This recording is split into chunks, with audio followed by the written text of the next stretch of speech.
Hello everyone, my name is Felicia.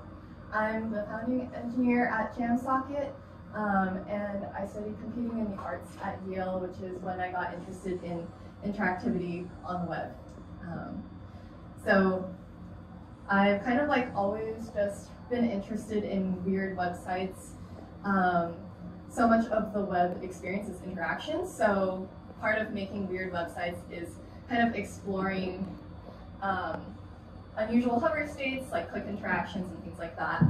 So this is from a past project called Alibi.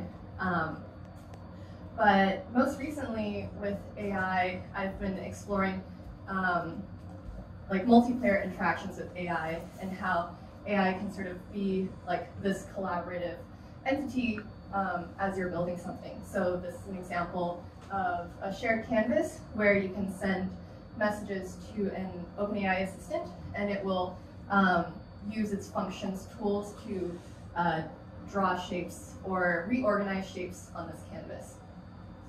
And this turned into a blog post called AI as a Player in Multiplayer.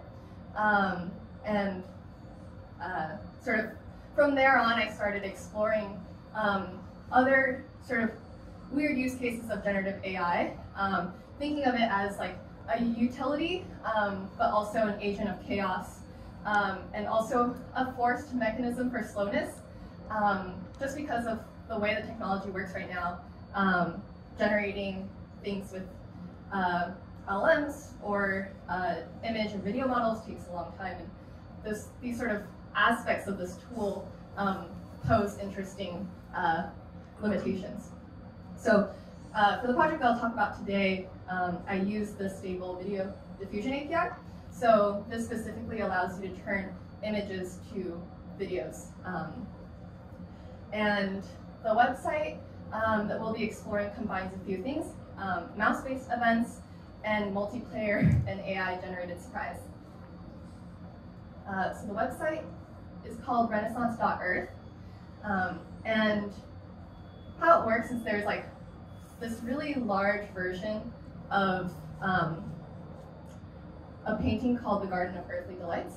So on the website you can sort of like pan around and you have this bounding box where you can click on certain parts of the website and it'll send those pieces of the website to Stability AI and create these like animations on top.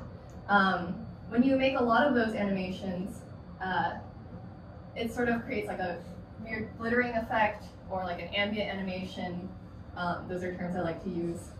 So here's some like examples.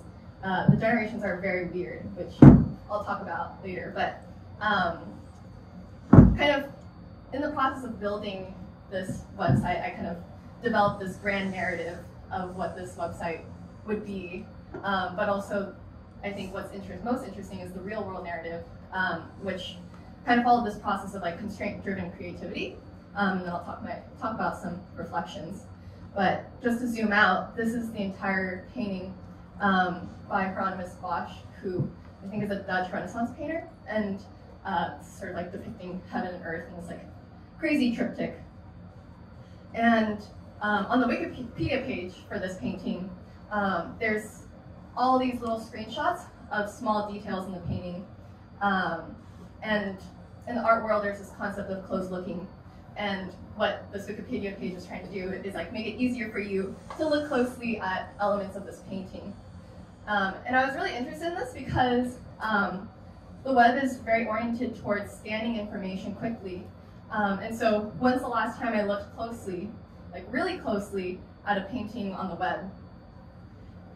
So when you click and make a video, the videos are kind of, they look a little bit like this, like just very weird. And so I'll talk a little bit about, how I tried to make do with that. So when I first looked into this API, I was advertised an experience like this, like super high definition, cute videos, but when I actually started testing it, like this is what happened. The image would just kind of like implode or explode.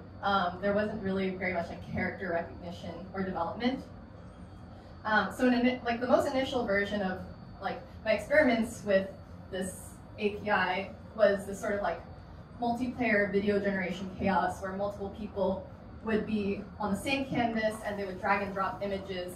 They would animate quickly, and it would be like this tessellation of like videos.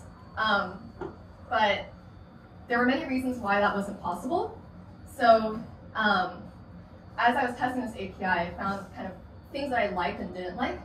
So what I didn't like was waiting for the image to generate. So if you test like the Renaissance.Earth website, like it takes quite a long time. So like, you know, videos are still generating, the ones that I clicked earlier. It can take like up to like a minute or a few minutes to generate a video. And so that waiting is a big limitation. There's the interaction pattern of dragging and transforming images that's kind of laborious. And the one-to-one of image to video doesn't feel worth the wait, especially when like something like this, the subject just kind of wiggled.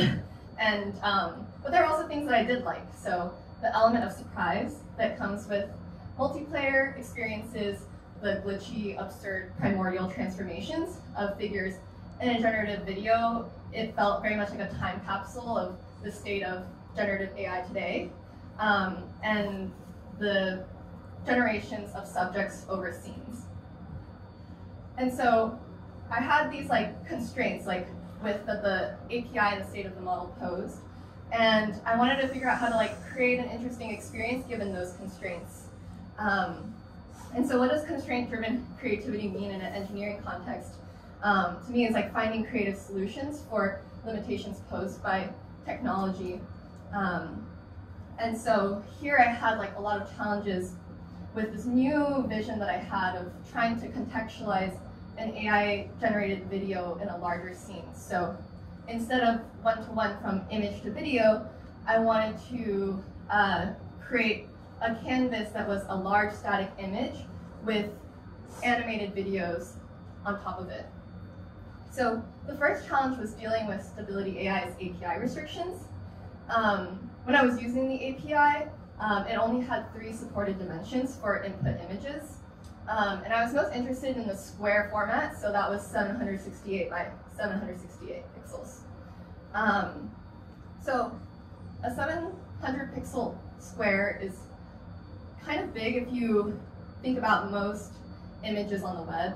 And so if I wanted this experience of smaller videos, and the input size needs to be 700 pixel squares, how do I like animate these small scenes if the crop box is so big? What I did was I found a really, really, really large image of the Garden of Earthly Delights on Wikipedia. Thank you, Wikipedia. And so the image was 30,000 pixels by 17,000 pixels. And so that made a 700 pixel square feel really small. And so what I thought about was loading this humongous image and doing all of the processing in a Jamsocket session backend, which I'll go into more detail later. And then streaming a smaller version of that to the client, which would make loading this humongous image on a canvas much faster. So kind of just to introduce Jamsocket session backends, there's, I guess, many ways to think about it depending on your use case, but ultimately a session backend is a stateful server-side process that starts via a user action and closes when a user session ends. And so in this case, I will spawn a session backend whenever someone navigates to Renaissance.Earth, because the page itself is like the document that I want to kind of have a stateful server-side process for. You can also think of it as like a long-running Lambda or a shared and stateful backend. So Jamsocket session backends are good at handling computational expensive tasks in a stateful way. So what I do in the session backend is I load this humongous version of the Garden of Earthly Delights from S3, and then I scale it down and send it to the client via WebSockets.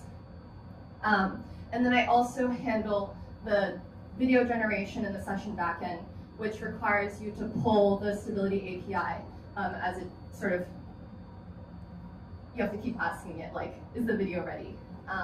So those are like the two main tasks that the session backend is doing. The second challenge was rendering this 700 pixel video on top of my image. For that, I used HTML canvases. And so the canvas itself was the background image, and then the videos on top of them were rendered as stop motion images. And so an HTML canvas is kind of like in between like WebGL and just using like HTML, and it provides a good interface for rendering images and videos.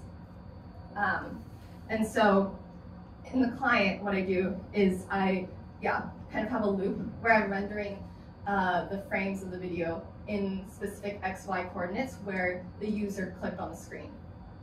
And so the third challenge was like how do I send real-time updates between the client and server?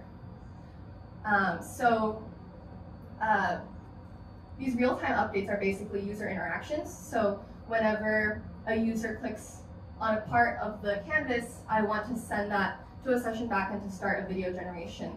And so if multiple people are navigating to the same canvas, there's also this element of multiplayer where I need to field multiple updates to the same session backend. And the way you do that in session backends are with locks and native WebSockets. So locks ensure that a resource is always tied to the same session backend, and that multiple clients will connect to the same session backend. And native WebSockets, WebSockets are a bidirectional protocol to enable the real-time communication between a server and a client. So in this diagram, real-time but not multiplayer is a WebSocket connection between one client and one server. Real-time multiplayer is multiple clients connected to the same server. And so this is where having a session backend is really helpful for enabling multiplayer, is making sure that these three clients are guaranteed to connect to the same session backend. And to spawn a JamSocket session backend, I can access the JamSocket HTTP API or their client library. And so what I do to create a lock is just provide a string, in this case, renaissance.earth. Yeah. So is this like an alternative to RTC if I wanted like multiple people on the same? Yeah, but I think RTC maybe is like good for like rendering video, but for WebSockets, like I guess there's like maybe other use cases, like here we can do like other sorts of like stateful information and stuff like that, or handling multiplayer and different collaborative editors and things like that. Yeah, and so